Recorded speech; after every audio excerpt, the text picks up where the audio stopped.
All right, hi, I'm Yapo, and with me today is Wandering Newbie. Hi, I am the Blood Bowl newbie. And today we're doing a Sandcastle post for Blood Bowl Legendary Edition. This is me playing the Norsical Bros against Jack's Straw Hat Pirates. It's a human team. Oh, About good boy. 1200 TV, but I only have 3 skills because I bought an extra player and an apothecary and all that other fun jazz. Hmm. Now, I, did you not have an apothecary when you started the team, or did you buy one later? I never start with one because I'm just a boss like that. Hmm. I'm too scared. All the non-Khemri teams I've made, that I need the apothecary because I play Khemri and I've been spoiled by Khemri. Regeneration is very nice. Um, Regeneration, very nice. Unfortunately, nobody here has regeneration. This is true. Pouring rain the entire game for this game. It's a -1 modifier for pickup, catch, rolls, anything like that. I So, I don't think it's for pickup. I believe it's just nope, throw and it's catch. pickup. It's every roll involving holding onto the ball Okay. because it makes everything terrible with AG3. Well, this is good for the start of the thread. Always start with surfs. For because people aren't aware watching this video, Jack is one of the new players who recently Blood Bowl. At the time of recording this and everything, Blood Bowl was on sale for about $8. So multiple people bought it, and Jack is one of the newer players, still learning things like when playing Norse, don't put players 2 squares away from the edge of the field. That is a skill that many new players have learned at my on my watch, much to their chagrin. I think I killed half a Dark Elf team once because I'd sideline caged and he did not know better than to run up and pack it in.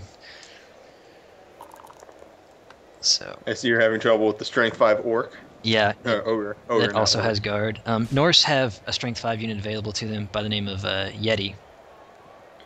And it's actually one of 4 players in the game that can get Claw and Mighty Blow um, without any sort of extra dice rolls, without doubles or anything like that. So it's Uh, the Yeti is the only Norse unit that's available to mutation, correct? he doesn't get mutation. He just starts with Claw, Oh, which that's even better. he doesn't. He's kind of a strange big guy because every big guy in the game starts with Thick Skull, except Yeti, who starts with Claw instead, just to be different. Which you would say is the better I would move vote to as the better skill. yes. Sure hands. Sure Hands is a very, very good skill to have. Sure Hands, for those not in the know, rerolls, Oh, pickups, attempts, I just realized what pitch we're playing on here. It is the Norse pitch. It and is the worst where pitch. you can't see any of the text ever. Oh, unless you go into the options and just change the opaque Yeah, percentage. I should probably do that for next game, but we'll see. Anyhow, first turn, fairly basic. Just knock everybody down on the line of scrimmage, surf a guy, and get ready to run down the line. Norse is one of the more surfable teams, no, surf-able teams, because they get three. Correct me if I'm wrong. 3 or 4 guys with frenzy. There are 2 positionals that have Frenzy, the Berserkers and the Norse Werewolves. And then the big guy, the Yeti, actually starts with Frenzy as well. So Right. on a high TV Norse team, you'll have 5 guys on the pitch that have Frenzy. Not even counting any of their normal positionals that they end up leveling up and getting frenzy with. I have never put Frenzy on a Norse lino, but because it's hard enough to organize 5 Frenzy blocks a turn. Frenzy, And I recently tried out that. I have mainly only played Khemri teams, and I recently tried to branch out and I played a what is it, necromantic team. Frenzy was very hard to get used to, making a lot of dumb blocks, but I did end up surfing somebody on the final turn, so that was I the was happy about the that. werewolf on Necromantic is pretty great. He's got 8 movement and starts with Frenzy And he has claws, and claws, so he can run around and kill people. so yeah, even if you're not crowd surfing somebody, you're still bringing that. Oh, to mention because again we have to explain abilities. The claw is a mutation that allows you, when hitting an opponent, to bring their armor value down to 7. So it's very good for the big guys. Person And dwarfs. and dwarves, yes. For most of the Bashy teams, they have high armor value. Norse are a little different. Norse almost all have armor value 7, which is low. It's the lowest you get for normal players. Well, aside from Snotlings. Well, aside from stunty or titchy players, players that are intentionally made smaller than other players. Right. AV7 is the lowest you effectively get. Right. It's generally your positional, such as your zombie. Zombies have armor value 8. Right. Skeletons have armor value 7. Yes, that is correct. In addition, Also, any elf team, yeah, except for dark elves, I think. high elves have 8, except on the catchers. But anyhow, Norse have a bunch of players that have really good punchy skills. They all start with block, which is a skill that's good for punching. Generally, when you do a block against a enemy player, you roll a 6-sided dice. Your results can be attacker down, which results in your player going down, attacker and defender down, or also known as both down, which will knock down both. On attacker down and attacker and defender down, you will turn over, and it will then be your opponent's turn. Two faces are pushed, which will just push the person in a direction that you choose. Then you have defender stumbles, which will knock them down unless they have the dodge skill, and defender down, which will knock them down no matter what. Yeah, and then block negates both down, like I said, so you can punch people a lot easier. It takes on a single dice block, without block, you have a 1 in 3 chance of turning over by getting its skull or a both down. Right. With block, that goes down to 1 in 6. Generally, most linemen get block as their first level up because a very useful skill to have. It also means you're not getting knocked down as much, too. But that ability at the start on almost every single player lets Norse punch everything all the time. Are we going for a crazy dodge here? Probably not. I can't remember what I did here. One of my berserkers. I don't know what you're doing. The other berserker actually already has dodge, so 2 of the 3 skill ups on this I team. was hoping for a 4 dodge, and then you pulled off. No, I actually play Norse all of the time, almost. I have 4 Norse teams currently active, 2 at 2000 TV, which are actually higher than the changer of plays have gotten. I've got 2 teams higher than that. And then I have a team in our Goon League that's going on currently that's also Norse, so... And then there's this team. Yeah. This is actually... Which has Go ahead. been the end of multiple newbie teams. Yeah, I should probably not do that. I feel a little bad about murdering all of these teams. And there we see the dodge. No, he just did a reroll, actually. That wasn't dodge skill. And dodge, as I said, not only is a skill that allows you to negate a defender stumbles, but it also gives you a free reroll when you dodge away from players. So if you dodge away and you do not roll high enough to dodge, you get a free roll to reroll that dodge. And then on the ball carrier, we actually saw the skill Wrestle, which is the counter to block. Wrestle allows you to put both players down on the ground without rolling for injury on either player. And it also doesn't count as a turnover. Right. And so my block ball carrier now dropped the ball because Wrestle. And then Jack rolled a skull on a single dice block after that because he had to spend his reroll to dodge out. So I get to punch things now. We're going for the ogre. I have a tendency to target big guys. I usually do that as well, but then again, I play Khemri and I have 4 big guys. I don't. But Norse. Sorry, go ahead. What you just saw Yapo do there was the ogre is a strength 5. When you do a block, the strengths will determine how many dice you get. If you're below the player you're attacking, you'll either get a 2-die block against or a 3-die block against if the person you're attacking has twice as much strength as you. If you are the same strength, you get a single die. More strength 2. If you have 2 times as much, you get 3 dice. Now, if you put one of your players next to the player that you're attacking, and he is not in the tackle zone of an enemy player, if you attack that player with another unit, he gets a +1 to his strength. So Yapo put a lot of men around the ogre so that he could get a 2-die block against him. If that made any sense. And as you can see, there's all sorts of little weird things I do right around the middle to do frenzy block. Frenzy is one of the skills that it's very, very good for punching guys, but it's very hard to get used to because you have to think 2 blocks in a row instead of just a single block at a time. And so a lot of times you have to think about 7 or 8 blocks at a time to try and plan turns instead of 4 or 5. I was originally going to create a Norse team, but then I decided to go with the Necromantic instead because too many frenzies. I felt like I was going to fuck something up. We actually don't recommend Norse for new players simply because of the frenzy, and then people claim that block teaches bad habits to players. Having block on everyone teaches you bad habits about throwing single dice blocks and other somewhat dangerous plays like that. So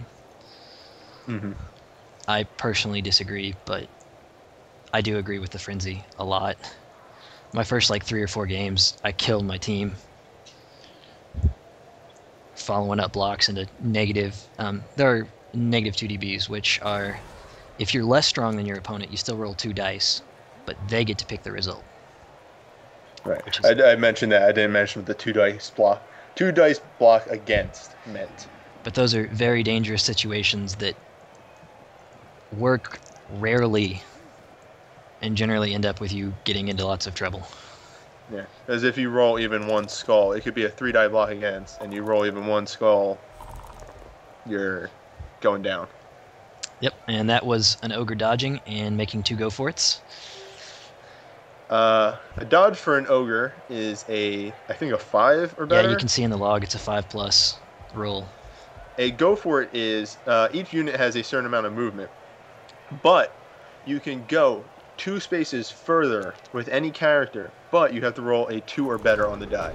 Now you'd think that should be really good, but you'd be surprised how many times you fuck that up. There is a joke in the IRC channel about going for it's are one of the hardest. Going for it's and picking up the ball are 2 of the hardest rolls to make, and that the pitch has a +3 modifier for injuries when you try and go for it.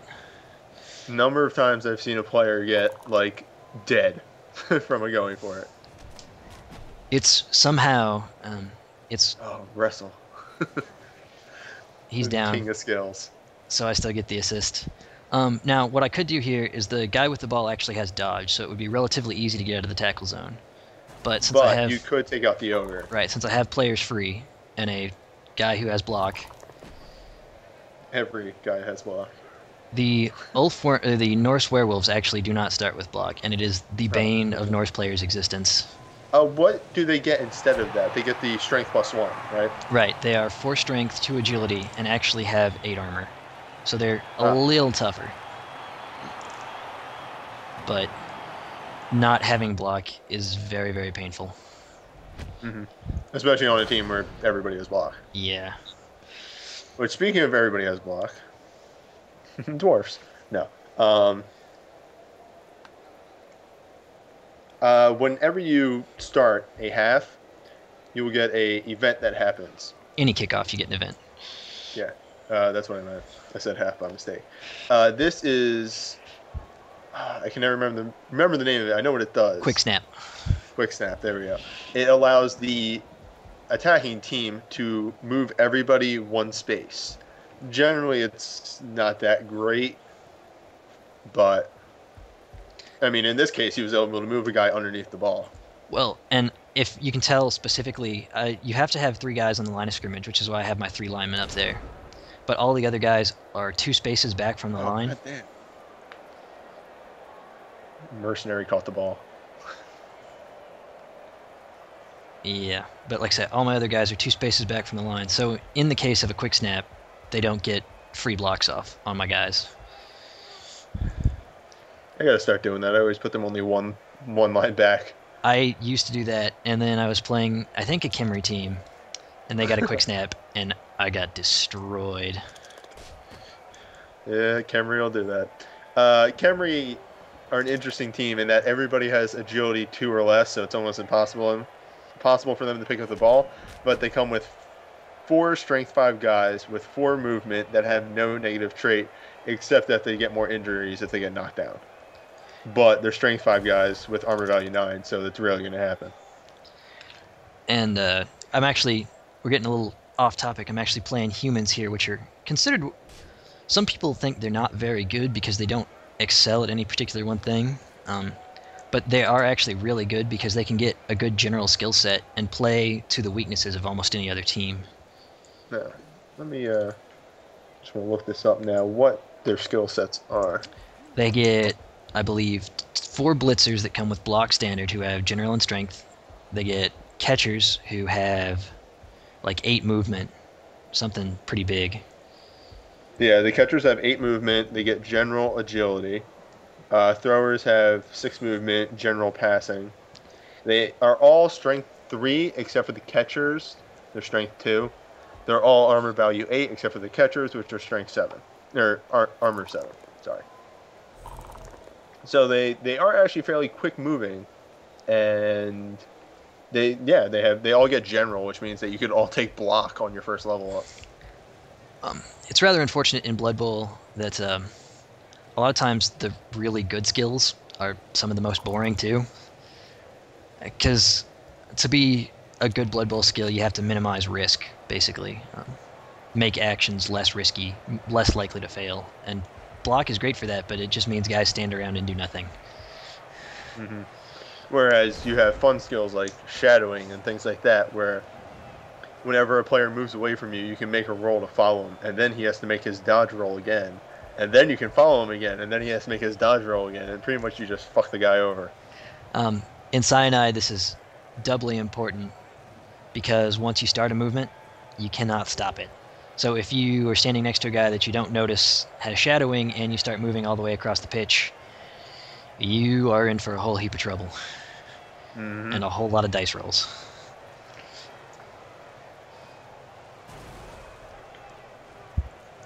Oh, you're in a not too terrible of a situation. Oh, no, now you're fine. Yeah, the big yellow thing is a POW. What we call POWs. They allow you to knock down any player, no matter what skills. Right, the attacker or defender down. Right. So. And here, you're putting another 2 linemen on the ball. That way, the ball is very difficult for Jack to pick up. Right. As of right now, it's a 6+ roll to pick up the ball because of pouring rain adds a -1 modifier, and then each opposing tackle zone adds a -1 modifier. So you got to roll a 6. Jack's got to roll a 6 right now to get the ball up, unless he knocks linemen out of the way. So it's relatively safe, but as you'll see, people do pushes and all sorts of other crazy chain things. Things can change very, very quickly in this game. I don't think we've actually seen a chain push yet this game, have we? No. I don't know. I've been trying to pay attention to the game, but we get off topic on basics and. I'm pretty sure. Oh wait, actually, no. I was gonna say speak of the devil, but never mind. I get a chain push. I know in the second half of this game, because I'm Norse and that's what I do. And since he has no tackle zones on the ball, I'm gonna go try and pick it up, but I gotta make a dodge. Onto it.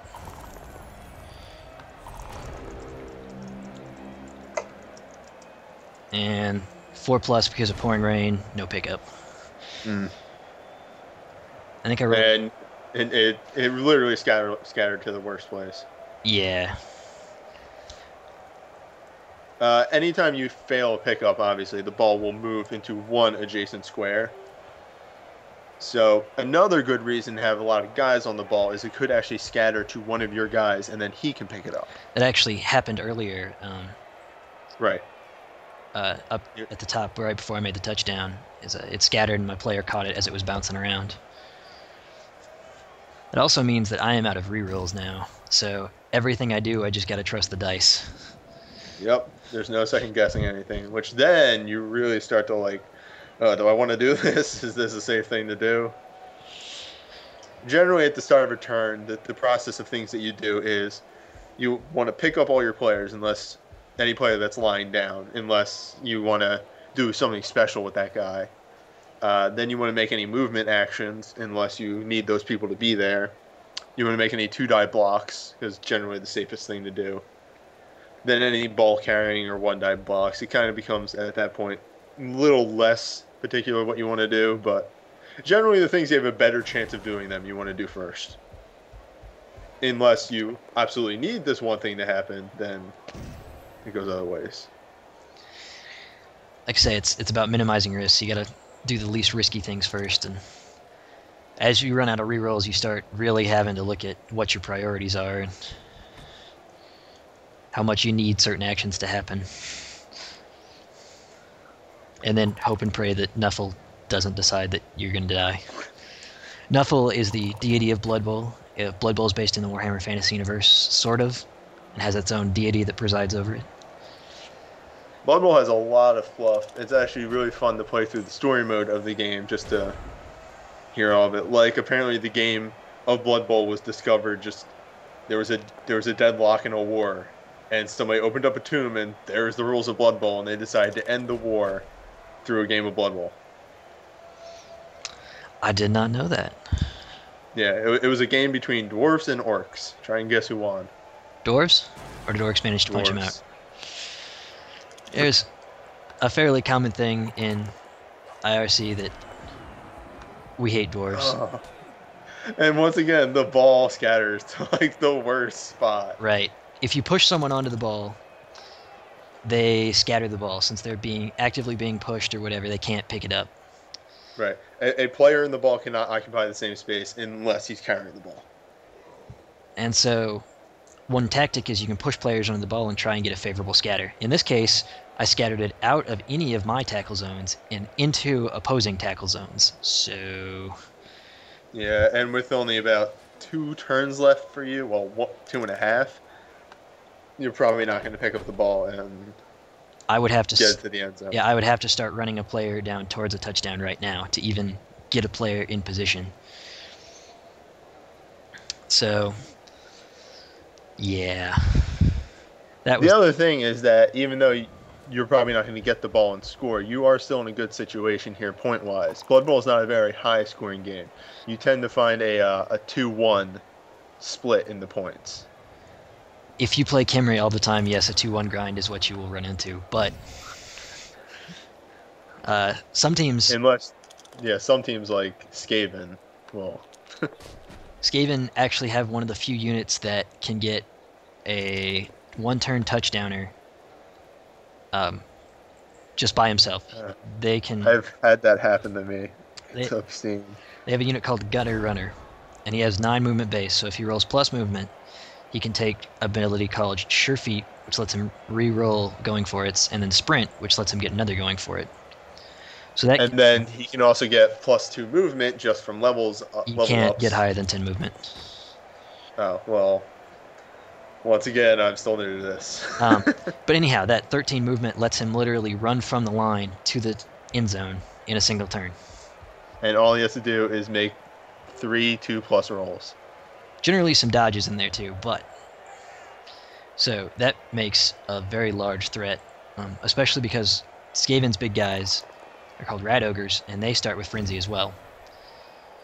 So if you want to mark the whole field and cover the sideline, you got to put your guy within 2 spaces of the side. And that puts you at risk for getting run off the field by a giant rat. Yeah, generally if your opponent has any frenzy guys, you never want to put a player. Oh, is this going to be... Yeah, here we go with some chain pushing. Down. Now I think the Blitzer... And now the Blitzer can block my lineman and get him out. Or he can run around and do some other blitzes. Very interested at this point. I want to see if we get a crowd surf going. Well, we haven't even talked about crowd surfing or injury rolls for that matter. No, go ahead. Well, first off, an injury roll is whenever you knock a player down, you roll 2 dice, and if those 2 dice beat the knockdown players... Hold on a second. So that's a thrower with no block skills. Kill my player. Apothecary to dead. So, there you go. One of the injuries you can roll is the player is dead. He's dead. He's gone. You're never getting him back. And Apothecary is something that most teams that don't have regeneration can get, and what it allows you to do is reroll one injury roll in the game. And what happened was Yapo rerolled his dead and Roll came up dead again. dead. So that player is now dead. That player also costs 90,000 of the game's credits, and the most you can win in a single game is 80,000. So I am very unhappy at this point. What? That was a werewolf? No, that was a runner. Oh. A runner that I had literally bought the previous game. This is That's the worst. that was his first game, or this is his first game and last. I actually had one game where one of my tomb guards died. That I was pissed. All right. But anyway, back to the injury. Things that you can roll once your armor is broken is you again roll another 2 dice. I believe if you roll a 8 or 9, the player is stunned. Correct? No, anything up to 7 is stun. And then 8 and 9 are KO unless you have thick skull like skeletons do on a Kimmer team, which means an 8 is just a stun. Stun means it takes 2 turns to do anything on the pitch. They lay down on their face 1 turn, next turn they roll over, and then the next turn they can get up. And then a 11 or 12 is an injury. Which range anywhere from badly hurt. Badly hurt means that you're out for the rest of the game, but otherwise fine. Right. Miss next. Or you can get a miss next game, which is there's a lot of different fluff, like sprained hand, thing like that, strained groin. It pretty much means they're out for the next game. You can't use them in the next game. You also have serious injury. Those result in a stat down. You have your strength, your movement, your agility, and your armor. I believe there's one more.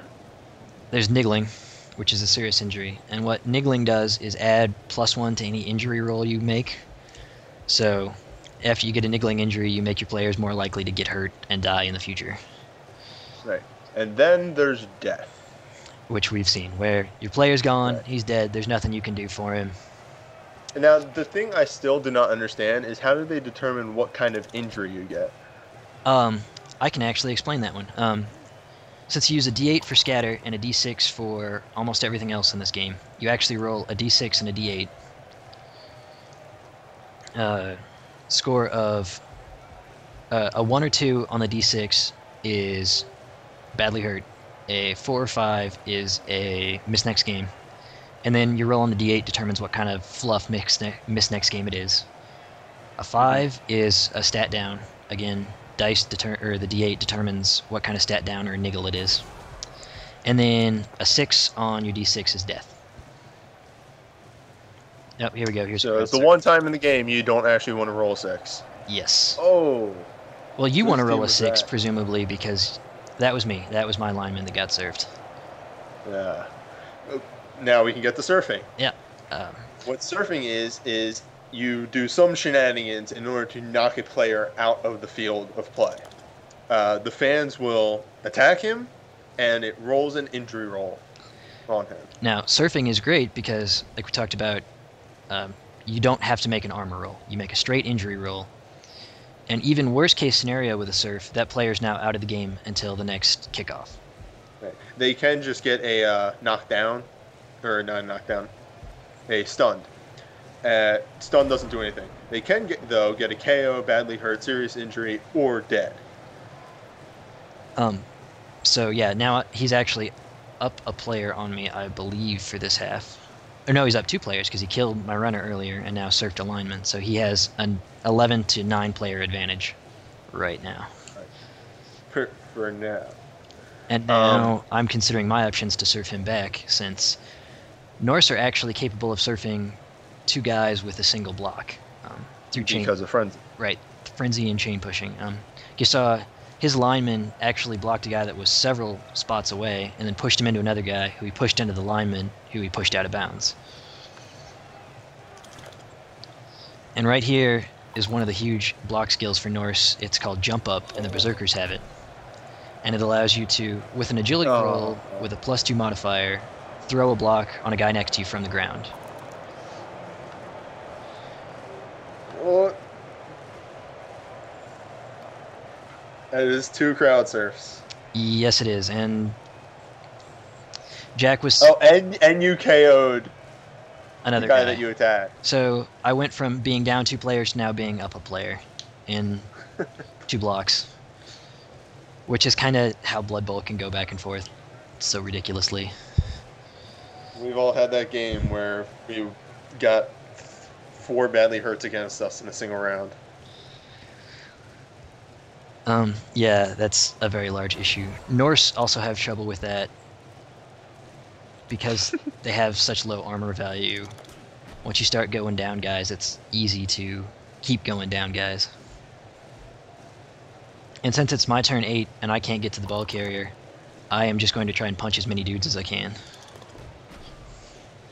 And hope. It's not really a bad strategy because then you're going to start the next half up players and you're more likely to score. Right. In this case, he still has a reroll left, so we can still try and make a few advantageous punches, but since he's down, he's going to go ahead and dance around a little bit and then score. It is the Blood Bowl equivalent of running down the sideline before scoring in football. You know, he's got to make it look good. So anyhow, that's the end of the half. Yeah, that's the first half of myself versus Jack. I've got a dead player, 1 KO, no recovery, and he's got 2 KOs. So